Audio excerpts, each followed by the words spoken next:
बिस्मिल्लाहिर्रहमानिर्रहीम वल्लज़ीना जाहदू फ़ीना लनहदियन्नहुम सुबुलना सल्लल्लाहु अलैहि। मोहतरम दोस्तों, अॼु असां जमीयतुल इस्लाम तालिक़ नवाब शाह जे उमूमी इजलास में मौजूद आहियूं। जमीयतुल इस्लाम अहलुल्लाह अकाबिर उलमा जी जमात आहे। जमीयतुल इस्लाम जो बुनियाद रखंदड़ असांजा आलिम सगोरा जॾहिं पाकिस्तान जो वजूद न हो तब जमीयत जो वजूद हो ऐं अल्हम्दुलिल्लाह उन सिलसिले के तसलसल के बरकरार रखंदे उन अकाबिर उम्मत जे कम के वधाईंदे कायदे मिलत इस्लामिया मौलाना फजल रहमान सिर्फ पाकिस्तान में जीअं मौलाना रहीम साहब पूरी दुनिया में जमात मुबारक इहा जमात जी कामयाबी आहे जो चीन में पाकिस्तान का अलावा जमीयतुल इस्लाम उन जो दोस्त है। जेकॾहिं चीनी को प्रोग्राम थींदो आहे त जिते पाकिस्तान के बहैसियत मुल्क जे दावत हूंदी आहे उते जमीयतुल इस्लाम के पंहिंजे वफ़ादार दोस्त हुअण जे हिसाब सां दावत हूंदी आहे। अल्हम्दुलिल्लाह मौलाना ऑनलाइन खिताब चीन में कया, हाणे बि साउथ अफ्रीका में, बंगाल में, ॿियनि मुल्कनि में किथे ख़तम बुखारी जा प्रोग्राम जिते उलमा चवण लगा बंगाल जे नेपाल जे जेको आहे सदर रसियो त मां 15-20 साल खां वठी जमीयत में आहियां पर मां मौलाना के शायदि पाकिस्तान न चवंदो, मां मौलाना के जमीयतुल इस्लाम पाकिस्तान जो अमीर न सलीम, पूरी दुनिया जो अमीर सलीम ऐं इहा सियासी बसीरत आहे जमीयतुल इस्लाम जी। छो त दारुल देवबंद खां मौलाना मदनी रहमतुल्लाह अलैह जॾहिं 2001 में दारो जुबा पेशावर आया, मौलाना के हिकिड़ो जुबो पारायो अमीर सीकुल आलम इस्लामी के, पूरी दुनिया जे मजहबी तंज़ीमुनि जो अमीर मौलाना के ऐं उहो उन देवबंद जे उलमा जो असर जेको 24 साल पहिरियां उन्हनि मौलाना के जेको जुबो पारायो त पूरी दुनिया जा अमीर तव्हां थींदा, अॼु उहो असर ज़ाहिर थिए पियो त पूरी दुनिया पाणे बि चए त मौलाना पाकिस्तान जो अमीर न आहे, हर मुल्क जे उलमा जो अमीर आहे, हर मुल्क जे तंज़ीम जो अमीर आहे। शेखुल इस्लाम मुफ्ती मोहम्मद तकी साहब दामद बरकातुहुल आलिया फरमायो त मां ॿाहिरि मुल्क में हिकिड़े ख़तम बुखारी जे प्रोग्राम में हुयुमि, पोइ उते प्रोग्राम में मूंखे चयो वञी तव्हां वटि असां वटि मदरसा वॾा आहिनि, 2-2000 शागिर्द बुखारी शरीफ़ में पढ़नि था, असां इहो चई नथा सघूं तव्हां पाकिस्तान में हेॾी इनकलाबी ॻाल्हियूं था कयो जी कुझु सख़्ते लाइ लहज़े लाइ तव्हां ख़ामोश ॾिसो। अलाह मुंहिंजी दस्तगीरी कई त हू उनखे ईअं ई ॾसियो उन्हनि खे त असांजे पुठियां असांजो हथ मौलाना फज़ल रहमान कया तंहिंजे करे असां बाबा खे ज़ोर ॻाल्हायूं।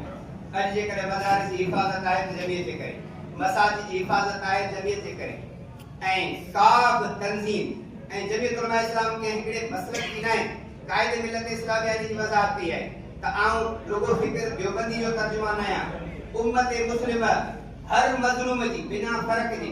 मुस्लिम हुजे चाहे नान मुस्लिम हुजे असांजे तंज़ीम में MA MPS में मख़सूस सीटुनि में पंहिंजो ईसाइण आहिनि ऐं उहे बि इन इस्लाम जे लाइ आवाज़ उथारिनि था। ईअं न आहे त असां हिकिड़े देवबंदी मसलक जा तर्जुमान आहियूं, असां ज़ालिम जे ख़िलाफ़ आहियूं, मज़लूम असां गॾु आहियूं, पोइ ज़ालिम जे करे भाव आहे उन जे ख़िलाफ़ आहियूं ऐं इहा कोशिश अल्हम्दुलिल्लाह जेकॾहिं असां कंदासीं असांजी जेका क़यादत आहे जमीयतुल इस्लाम जी सिंध में अल्लामा राशिद महमूद दामद बरकातुहुल आलिया शहीद इस्लाम डॉक्टर ख़ादिम सुमरो जी महिनत खे अञा अॻिते वधाए। हिकिड़े मजलिस में सखर जे इजलास में एतिराज़ कयो राशिद साहब ते चई बाबा हे असांजी फोन नथो खणे, हीअं नथो करे, पोइ उन ते डॉक्टर अब्दुल क़यूम साहब शिकारपुर वारे ॿुधायो त चई मां सभु पार्टियूं ॾिसी आयुसि, किथे बि लीडर ऐं क़यादत नथी मिले जेका सलाहियत वारी हुजे।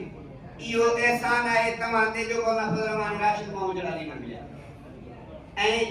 पाण फोन किथां खणंदा, हेॾी वॾी सिंध आहे, राशिद महमूद पाण फोन नथो खणे बल्कि चए थो तव्हां यूनिट वारा पाण वञी ॻाल्हायो, थाणे ते कोर्ट कचहरी में तव्हांजो ॻाल्हाए, तव्हांजो तालको ॻाल्हाए, तव्हांजो ज़िलो ॻाल्हाए, उहे तव्हांखे मज़बूत ॾिसणु चाहिनि था। ईअं नथा चाहिनि त पोइ हर जाइ ते राशिद जो नालो हुजे, तालके नवाबशाह में मौलाना अहमद हुसैन जमाली जो नालो हुजे, जेकॾहिं यूनिट आहे त साईं अब्दुल ख़ालिक दुरई साहब जो नालो आहे, साईं मौलाना अब्दुल सत्तार रंग साहब जो नालो आहे, साईं मौलाना अब्दुल रशीद शेख साहब जो नालो आहे। असांजे यूनिट जो अमीर थाणे जे SHO जो हद जेतिरो पावर रखे थो, रुगो असांखे त ख़बर हुजे ऐं अल्हम्दुलिल्लाह इहे फुतूहात ऐं कामयाबियूं सां थियूं। तकरीबन महीनो पहिरें कंदकोट जाइ ते खुदा की बस्ती में रहंदा साईं उस्तादुल उलमा शेखुल हदीस साईं मीर मोहम्मद मीर अकबरन मौलाना अहमद हुसैन जवानी साईं तालके अमीर के फोन कई, जिले अमीर के फोन कई, उन्हनि ग़रीबनि खां 2 पुट छंछर रात खणी आया रात जो 1 बजे 6 पुलिस मोबाइल वठी आचर जेडी जमात जे साथिन सा गडी से अमन सा के डाउन जेको लाख रुपया घरन का छना ले बेगुनाह अल्हम्दुलिल्लाह जमीयत उलमा इस्लाम जो सा मुफ्त में छुटा कम ईंदो करे हाणे बनुआबाद में एकड़ो रजा बेग मुगल बेचारो जेनियूं 5 न्याणियूं नवाब शाह टे सिंजोरो करनाई आऊं उन का बेग वडन को वधीक तार कोलो मक्तब फिक्र बरेली मक्तब फिक्र सा वाकिफ वाबिस बंगाल जो हितां जो कोलो 70 साल का नवाब शाह में रहे 30 साल का मुनवाबाद में कम पियो करे उन घर भरू करे के शरारती माण्हू जो थाने ते पड़ो तो सयामत हुसैन साहब भाउशायर जी कोशिशुन सा वो मुफ्त में आजाद थियो हाणे हिन बार वो हर के चे तो मेरे पीछे जेयू आए के बंदे खड़े हैं जमीयत उलमा इस्लाम जे तारकी अमीर जनरल सेक्रेटरी के मनुआबाद में दुकान ते घुरायो पहले घर दिखायो उते घर सा मनुआबाद वाले जनरेशन गलीवार दुकानदारन के सर कयो जे ही जमीयत उलमा इस्लाम जा माण्हू जिन मोजे लायो ते आवाज उठायो कोर्ट में मूसा गडाया वकीलन साहब गडायो इनको तो भाई पुलिस वाले चाहे कोर्ट वाले सुप्रीडेंट पांव पर हाथ रखकर हाथ दे रहे थे यो जे करे मोहम्मद हुसैन जे आलो ऐसे जो जोगे तो जेकर ऐसे जो गरीब का माफी तो हटे दिया शायद जो कोई कामयाबी काने या असा जे मरकजी कादत की कामयाबी है जिन असा के एडो मजबूत बनायो मौलाना कासिम सुमरो साहब दामत बरकत मुलालिया फरमाइंदा ढेर में बरकत है त असा गरीब काल के नवाब शाह में हर दफे हर इजलास में यही ताकीद करायो वो तमा जो कम फासे यूनिट वालो जिले अमीर के फोन न करे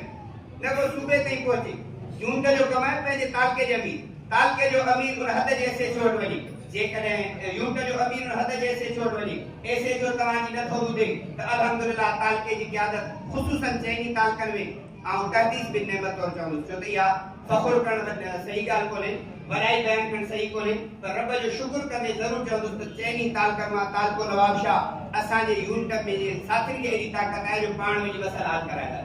असा जो सालार अब्दुल गनी बोलो था खोड़ सारा मसला थाना में पाण हल कराया बुधाइंदो साईं मामीर साहब मसलो हल कराया या एक जमाती ताकत है हां हर एक जरो कुल जो करे जिले अमीर के फोन करे सूबाई जनरल सेक्रेटरी फोन करे के रातो के कम यूनिट वालो ताल की जनरल थाने ते विदो ए इन जो तारो थींदो असांजी जमात अल्लामा राशिद महमूद साहब जिले अमीर चाहे ताल के जो भी यो नसम चाहे थी असांजे यूनिट जे अमीर के दी सलाहियत जे जो सा अखियों सा मिलाए गालाए असा करप्ट नहीं नको असा को गलत है असा हक ही सच लाए बिठायूं जने सच जी गाल ते बीबो तको कामयाबी यकीनी है इन जे करे मुझे आयत पढ़ी अल्लाह की फरमा वल्लज़ीन जाहदू फीना जेके असा जे रास्ते में कोशिश कंदा मेहनत कंदा हक जे लाए आवाज बुलंद कंदा जज जर्नल आर्मी चीफ के गाना दा डिजन पो लाना दिया नाम सुगरना असा ने रास्ता जरूर दिखाई गासी निकते के सोगा है सिंधी में जे बाय जेके असा निकरी कोंदा सी त असानी कामयाबी असा सुस्त थियासी पोइते थियासी कापे टांगे ही थी व्यासी तको कुछ भी कोन थीदो तमा हिम्मत वारा थियो दिलेर थियो तमा जो हथ शियन ते हथ है ता यूनिट जो हथ ताल के अमीर ते हथ ताल के जो जिले ते हथ जिले जो सूबे जो मरकज ते ए जैश मर्दे कलंदर मौला फरमान जो नालो पूरी दुनिया जाने थी जे जे करे असा के अज असा दी टोपी दाढ़ी जे करे सलामत है जे को बोलवी चंगी तरह हर जाए ते पहुंची थी जे पुलिस हर जाए ते बस बेकरामी करे थी पर जे करे जेई वाले ते पहुंची तो ते उन जा रास्ता जो बादरा का मटी था या ताकत असा जे बुजुर्ग दी है असा पंजो हुजूम में ताकत समझो असा दी जमात की ताकत एडी वडी है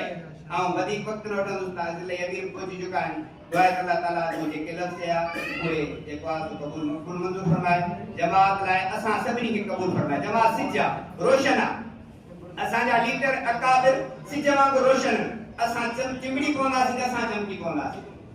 असा जे कम न कना सी असा जमीयत उलमा इस्लाम का साथ दरिलो जमीयत के साईं जरूरत कोने का असा जे मदरसे के जमीयत की जरूरत कोने का असा जी मस्जिद के जरूरत कोने का असा के जरूरत है जमीयत के जरूरत कोने असा जी मस्जिद के जमीयत की जरूरत है जे करे चिमड़ी पियो ते मस्जिद महफूज मदरसो महफूज पान महफूज घर महफूज जे करे असा पोइते रही आसी त बुगल मस्जिद ने मदरसन कोन नेशनल डमी यूनिवर्सिटी या कोई जे कुछ उलमा रे कोन ने पूछा लगा मीर जाफर जी सादिक वांगुर एड़ा कोड़न जी जिंदगी न दुनिया रही न आखिरत रही दुआ अल्लाह ताला जे को हुजे हो को कबूल मंजूर फरमाए वाखिर दाना